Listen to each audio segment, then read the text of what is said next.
भारत सरकार के मंत्रालय के द्वारा एमएसपी खरीद का वहाँ से आदेश होता है।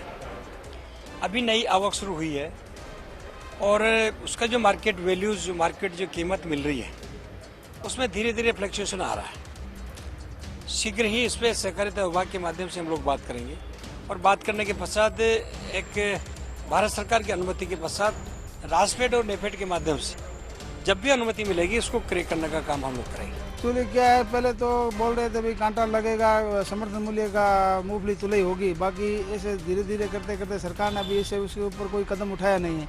बाकी अब आचार संहिता लग गई है, अब ऐसे कांटा खुलने की संभावना कम लग रही है। जमींदार माल ऑक्शन में बेचता है, वो अपनी इच्छा से बेचता है, लेकिन ये जरूर करना पड़ेगा कि जमींदार को समर्थन मूल्य से नीचे भाव मिल रहे हैं, इसलिए जमींदार का आर्थिक रूप से शोषण हो रहा है। किसान की राय आपने सुनी। एक किसान हमारे साथ हनुमानगढ़ से जुड़े हैं, महेंद्र जी हमारे साथ हैं। बताएं आपका क्या कहना है महेंद्र जी? संपर्क कॉलर से हमारा टूट गया, लेकिन सवाल बरकरार है। बद्रीनारायण जी, सबसे बड़ी बात है मिनिमम सपोर्ट प्राइस जो किसान के लिए तय होती है। गेहूं का जिक्र करें, इस बार 1450 रुपए गेहूं की न्यूनतम समर्थन मूल्य कीमत रखी गई है और पिछले साल बोनस समेत ये 1550 रुपए का बिका था। बाजार में अगर आज आप मैं खरीदने जाएं गेहूं करीब 2100, 2200, 2000 तक बिकता है। बीच के ये जो करीब 500-600 रुपए है, कहाँ चले जाते हैं? आप केवल पीछे वाले 500-600 को देख रहे हो। उपभोक्ता को तो इसमें 22 रुपये किलो में आटा मिल रहा है और आम उपभोक्ता शहरों में रहने वाला इस समय गेहूं नहीं बल्कि आटा खरीदने लग गया। और आटा का व्यापार करने वाले व्यापारी मार्केट में एक नई टीम लेके उतर गए। कहाँ वो 1400-1500 रुपये में गेहूं खरीदते हैं और डेढ़ा बेचते हैं जी, हाथों हाथ, और नगद सेल होती है। सही मायने में किसान इतना ही जानता है कि 1550 का माल इस बार 1450 में बेचना पड़ेगा, वो भी यदि समय के ऊपर खरीद चालू हो गई तो। वरना घर बैठे व्यापारी पहुंच करके उनकी मजबूरी का लाभ उठाते हैं और वो 1000-1200 में माल को हमेशा उठा ले जाते हैं और डबल में जाके आटा बेचते हैं। उसका आटा भी ऐसा घटिया गेहूं का जिसमें कुछ मैदा का अंश मिला करके, चावल मिला करके बेचते हैं वो लोग, और उसको आम जनता को खिला रहे हैं। सही मायने में किसान का हित जो पूरे बजट का केवल 1% राजस्थान के अंदर कृषि विभाग को मिला हुआ है, जबकि 24% जीडीपी के अंदर उसका योगदान है, 60% रोजगार में उसका योगदान है।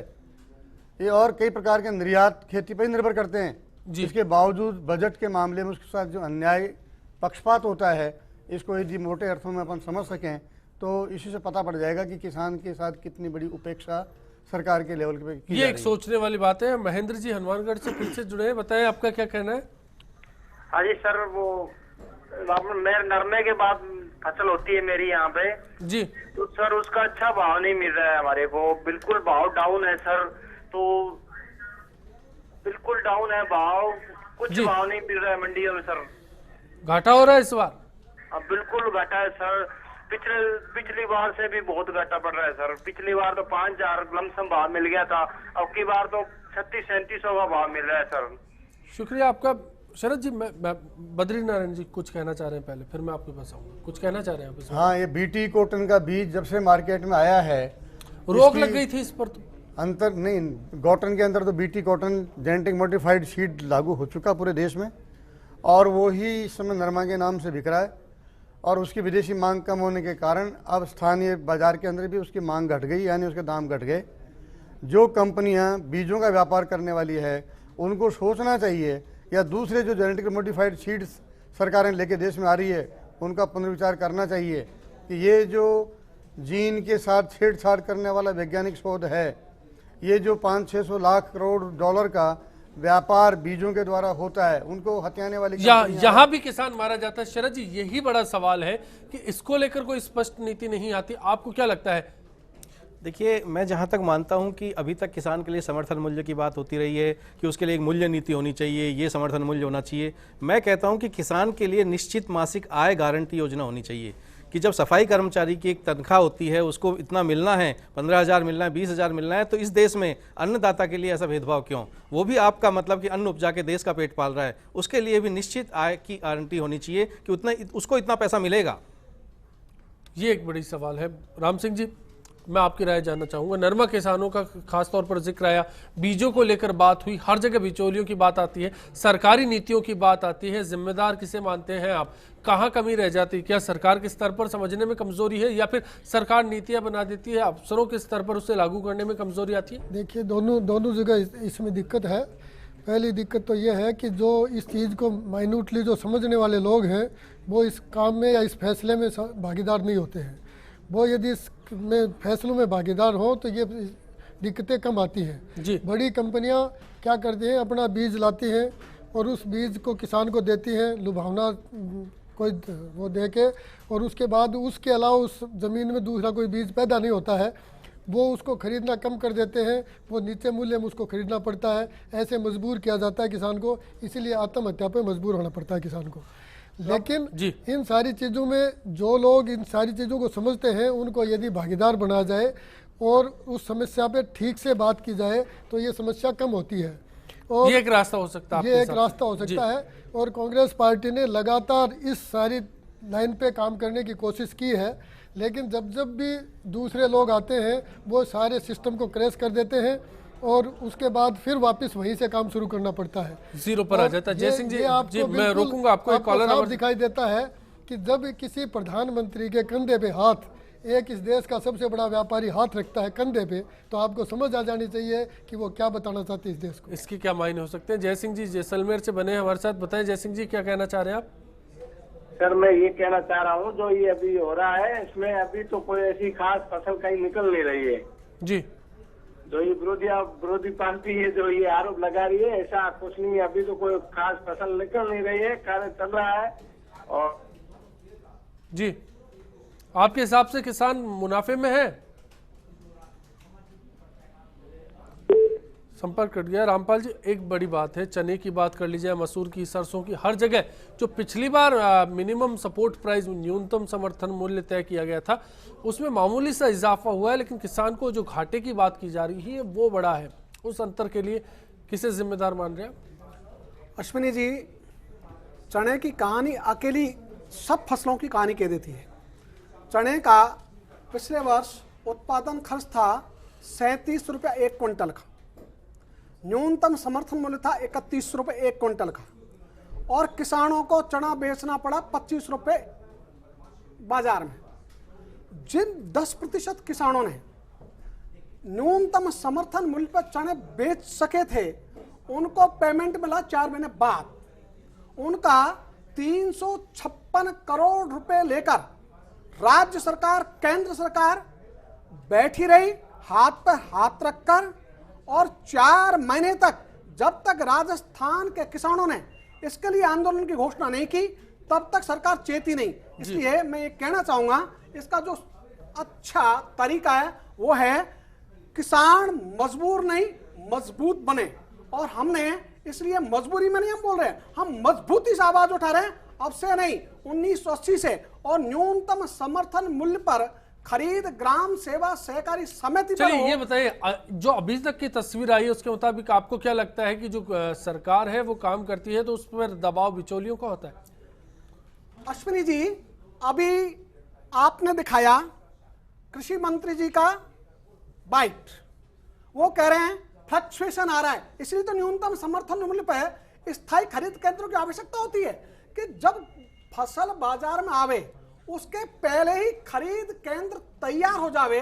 और ये मैं सोचता हूं हमारे माननीय कृषि मंत्री जी यदि भारतीय जनता पार्टी के घोषणा पत्र को पढ़ेंगे तो ध्यान आ जाएगा कि उनको इन सब फसलों के लिए खरीद की व्यवस्था फसल आने के पहले ही कर देनी चाहिए थी। वो किसका इंतजार कर रहे थे, किससे पूछना चाह रहे थे कि फ्लक्चुएशन आएगा? तो फ्लक्चुएशन जो आ रहा है वो तो नीचे आ रहा है। अभी कल एक व्हाट्सएप पे मुझे संदेश मिला, मैंने लिखा था चना मूंगफली बिक रही है 3500 रुपए, उन्होंने कहा 3500 के दिन लद गए, अब तो मूंगफली बिक रही है 3100। तो आप किस फ्लक्चुएशन की बात कर रहे हैं? तो फ्लक्चुएशन तो आ रहा है किसान को घाटा देने के लिए। तो सरकारों को चेतते रहना चाहिए, इसका स्थायी तंत्र इनको तैयार करना चाहिए। ये एक बड़ी राय है कि सरकार के लिए एक बड़ा पैगाम है, किसान को फायदा देना चाहिए तो फिर खरीद का स्थायी केंद्र तय किया जाना चाहिए। एलसी जैन साहब जयपुर से हमारे साथ हैं, बताइए जैन साहब आपका क्या कहना है? हाँ सुनिए जी, नमस्कार। नमस्कार।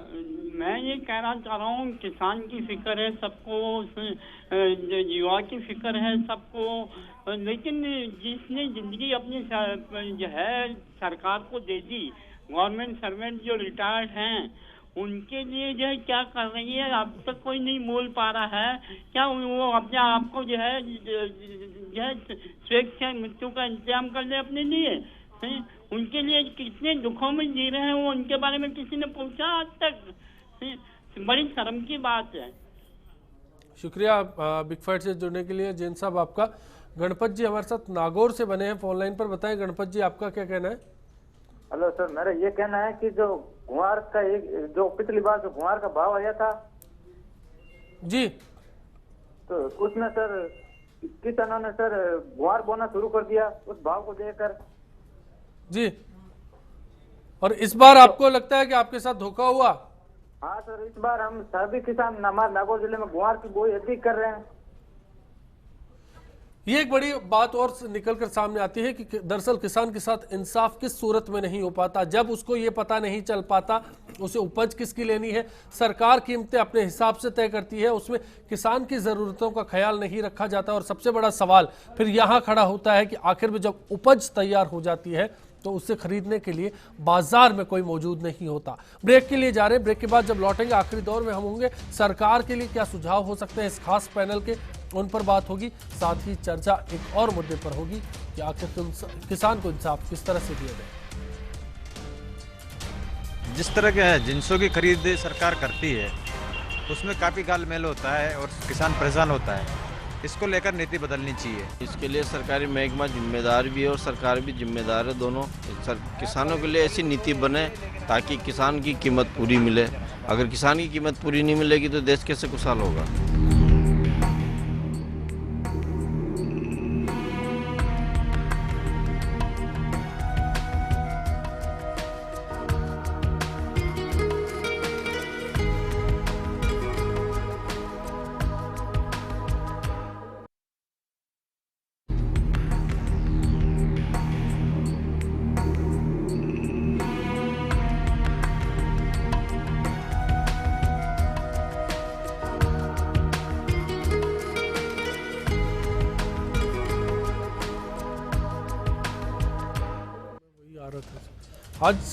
आज के इशू से जुड़ा हमारा सवाल था कि समर्थन मूल्य पर खरीद रुकी हुई अभी फिलहाल है, इससे क्या किसान को इंसाफ नहीं मिला? और आपकी राय हमें मिली। 78% दर्शक मानते हैं किसान के साथ नाइंसाफी हो रही है, हालांकि 22% इस बात से इत्तेफाक नहीं रखते। चलिए, अब दरअसल जो बुलेटिन से पहले, ब्रेक से पहले जो तमाम सवाल उठ रहे थे कि आखिरकार किसान उपज ले लेता है, उसको मूल्य नहीं मिलता। शरद जी, मैं आपके पास आता हूँ। क्या किसान कॉल सेंटर की भूमिका इसमें हो सकती है और कोई दूसरा विकल्प किसान के सामने हो सकता है? देखिए अश्विनी जी, किसान कॉल सेंटर की जहाँ तक बात है वो अपना काम कर रहा है और वो किसान के लिए बना है। देखिए, नागौर से बात हुई, हमारी बात हुई हनुमानगढ़ के कॉलर से। दोनों का कहना था जो उपज उन्होंने ली उसकी लागत ज्यादा बैठ गई, बीज जो जीन्स उन्होंने लिए उनकी कीमत ज्यादा थी, लेकिन उसके मुताबिक अब उनको पैसा नहीं मिल रहा। किसान की बात से हम सहमत हैं, किसान सही कह रहा है। और रामपाल जी ने भी कहा है कि जब बीजेपी ने अपना घोषणा पत्र लागू किया था तो उसमें साफ कहा था कि जितनी लागत फसल की होगी, चाहे किसी भी फसल को ले लें, उसमें 50% लाभ जोड़ते हुए हम समर्थन मूल्य घोषित करेंगे। तो कहीं ना कहीं केंद्र सरकार इसमें विफल रही है। दूसरा जो मैं कहना चाहता हूं कि जो खरीद होती है किसी भी जींस की, विपणन एजेंसी जो होती है, खरीद एजेंसी जो खरीद करती है, वो सिर्फ उत्पादन का 10% करती है, यानी कि 90% व्यापारियों के लिए खुला छोड़ दिया जाता है, किसानों को लुटने के लिए छोड़ दिया जाता है। सुझाव क्या है इस चर्चा में आपका? तो सुझाव यही है कि जो समर्थन मूल्य है पहले घोषित हो रहा है, लेकिन खरीद जो है 10% है, उसको कम से कम 40% तक ले जाना चाहिए। पीडीएस सिस्टम है, उसको सुधारना चाहिए। सरकार ये कहती है कि अगर हमने खरीद कर लिया तो हमारे पास में भंडारण की व्यवस्था नहीं है, खराब हो जाएगा। आप पीडीएस को सुधार दीजिए। आप जैसे ही आपने खरीदा, गेहूं खरीदा, जौ खरीदा, आप तत्काल बीपीएल परिवार है उनको दे दीजिए उनका। जी, किसान के लिए कोई सुझाव? किसान के लिए सुझाव यही है कि बाजार के ऊपर ध्यान रखें और जो जिस चीज़ की बाजार में डिमांड है, अगर आपने गेहूं का उत्पादन लिया है, हो सकता है बाजार में उसकी डिमांड नहीं है, लेकिन हो सकता है कि आपने सरसों का उत्पादन लिया है, सरसों की बाजार में डिमांड है, तब किसान को पता लगता है कि मैं गेहूं का उत्पादन लेकर ठगा गया हूं, अगर सरसों का लेता तो मुझे लाभ मिलता। तो यहाँ किसान को बाजार के ऊपर पैनी नजर रखनी होगी, जिससे कि अगर एमएसपी पर खरीद नहीं हो। क्या सुझाव देना चाहेंगे सरकार और किसान को? वास्तव में तो लोक कल्याणकारी सरकारों का काम आम व्यक्ति को, गरीब का पेट भरना, ये पहली उनकी प्राथमिकता है जी। और ये पेट भरने का सामान है किसान का उत्पादन। इसके यदि भाव बढ़ते हैं तो सरकार की बहुत बड़ी जिम्मेदारी हो जाती है कि आम जनता त्राहिमाम करेगी। सरकार अपनी जिम्मेदारी को उठाने के बजाय किसान के पाले में गेंद डाल रही है। वो भाव कंट्रोल करके, भाव को नियंत्रित करके, नीचे रख करके और आम व्यक्ति की खाद्य सुरक्षा पूरी करना चाहती है। दुनिया भर के देश इस स्पर्धा के अंदर किसानों को क्षतिपूर्ति के लिए सही गणना करके और उनकी क्षतिपूर्ति कर रहे हैं, लेकिन उन्हीं के दबाव में आकर के हमारी सरकारें और सब्सिडी घटा दी जा रही है। मोटा कारण यही है कि खाद्य सुरक्षा की समस्या का समाधान जो सरकार के पाले में आता है, उस गेंद को गुड़ाती किसान के पाले में। और किसान की क्षतिपूर्ति करने का जो विषय आता है, जो भी बोनस घोषित किया जाता है, बोनस नहीं अनुदान, उसको ये व्यापारी, अफसर और नेता मिलकर खा जाते हैं, ये डीलर खा जाते हैं। आज किसी भी वस्तु को देख लीजिए, मार्केट से दुगनी रेट के ऊपर और वो अनुदान के ऊपर मिलती है, बाजार में सीधे लेने जाओ आधी कीमत मिल जाती है। ये मिली भगत का सारा खेल है। किसान इसीलिए पिटता जा रहा है और वो जब तक न्याय संगत निर्णय, ईमानदार इच्छा शक्ति और नहीं होगी शासन के अंदर, जहाँ तक शासन का सवाल मैं कहूँ, ये प्रशासनिक अधिकारी है, इनको बेचारों को जानकारी नहीं है कि किसान की झोंपड़ी में क्या होता है, गाँव में की स्थिति क्या है। इसलिए वो तो एक प्रकार से वो सूरदास हैं जिनको हरे और लाल में अंतर समझाना मुश्किल है। राम सिंह जी, आपका क्या सुझाव है? मेरा ये कहना है कि दुनिया का अर्थशास्त्र है वो मेहनत पे डिपेंड है। जो हाथ से काम करता है, पैदावार वो चीज़ है। उसके बाद बाकी जो लोग उसको ट्रेडिंग करके और उस पर बार बार फ़ायदा कमाते रहते हैं। मूल रूप से अर्थशास्त्र इसी पे आधारित है कि जो काम करता है जी, और जो मेहनत से काम करता है, उस आदमी को यदि उसका वाजिब हक नहीं मिलता है तो वो आदमी पिसता है उसमें। लेकिन डेमोक्रेसी, लोकतंत्र में वोट का अधिकार है और अपनी बात रखने का अधिकार है। उसमें दोनों कामों में किसान पीछे रहता है। उनको दो काम देखने चाहिए, एक तो दुश्मन को पहचानना चाहिए और एक अपनी बात मजबूती से रखनी चाहिए। ये दो काम यदि किसान कर लेगा तो उसके बाद उसका नुकसान होना बंद हो जाएगा। जी रामपाल जी, जी बिल्कुल आखिरी दौर में है। किसानों को सुनिश्चित आय और मूल्य का अधिकार विधेयक 2012 यह आपने तैयार किया है, इसका क्या मर्म है? अश्विनी जी, अभी जो हम चर्चा कर रहे थे उसका स्थायी समाधान है इस बिल में। ये जो विधेयक 2012 में तैयार किया, ये राजस्थान में 2 वर्ष चले आंदोलन की निष्कर्ष है। उसके बाद में जितने भी न्यायविद और कानूनविद, शिक्षाविद, प्रशासनिक अधिकारी, राजनेता, सब ने मिलकर इस पर मोहर लगाई है। इस बिल को लोकसभा ने 8 अगस्त को विचारार्थ स्वीकार किया है और ये बिल जब संसद में पारित हो जाएगा तो पहला काम तो हिंदुस्तान में यह हो जाएगा कि न्यूनतम समर्थन मूल्य घोषित होने के उपरांत बाजार हो चाहे मंडी हो, जहां भी खरीद होगी, नीलामी बोली शुरू होगी न्यूनतम समर्थन मूल्य से। यदि वहां किसी ने खरीद नहीं की तो उसके लिए प्रत्येक ग्राम सेवा सहकारी समिति में रहेगा खरीद केंद्र, वो वर्ष भर चालू रहेगा और स्थायी रहेगा। तीसरा, यदि कोई भी किसान अपनी फसल को गिरवे रखकर ऋण लेना चाहेगा तो प्रत्येक ग्राम सेवा सहकारी समिति पर गोदाम होगा, खरीद केंद्र का अधिकारी उसको डील करेगा, वो उसकी पूरी फसल रखेगा, उसको पूरा पैसा देगा।